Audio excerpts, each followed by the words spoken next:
ఎన్నికల్లో మీరు వహించిన పాత్ర సామాన్యమైంది కాదు, అనితర సాధ్యమైంది. మా అందరి గెలుపుకి మీరు పెద్ద దోహదకారులు.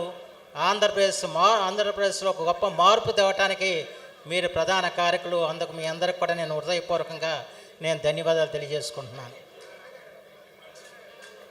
పోస్టల్ బ్యాలెట్లు చూస్తే ఈ కూటమికి ఎంత ఘన విజయం పోస్టల్ బ్యాలెట్లో వచ్చిందో నేను వేరుగా చెప్పనక్కర్లేదు.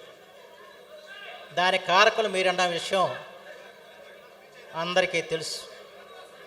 అలాగే కేవలం మీరు పోస్టల్ బ్యాలెట్లో ఓటు వేయటం కాకుండా ప్రజల్ని జాగృతం చేసి ఒక అరాచక పాలన నుంచి రాష్ట్రాన్ని విముక్తి పొందేలాగా చేసిన మీ అందరికి కూడా శతాధిక వందనాలు నేను సమర్పించుకుంటూ, దీనికి కారకుడు ప్రభావశీలుడు పవన్ కళ్యాణ్ గారు అనటంలో ఎటువంటి సందేహం లేదు. పవన్ కళ్యాణ్ గారు స్వార్థం ఎరగని వ్యక్తి, త్యాగశీలి. కేవలం సమాజం గురించి, రాష్ట్ర అభివృద్ధి గురించి ఆలోచన తప్ప ఆయన వేరే సొంతంగా ఆలోచన లేని వ్యక్తి. ఆయన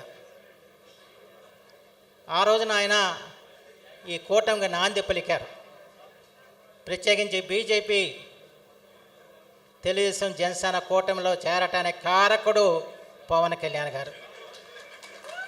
అలా కూటమిలో బీజేపీ చేరటం వల్ల ఈరోజు ఆంధ్రప్రదేశ్కి బడ్జెట్లో ఆంధ్రప్రదేశ్ పేరు వినపడిందంటే దాని కారకుడు పవన్ కళ్యాణ్ గారు అన్న విషయం మనం గుర్తుంచుకోవాలి.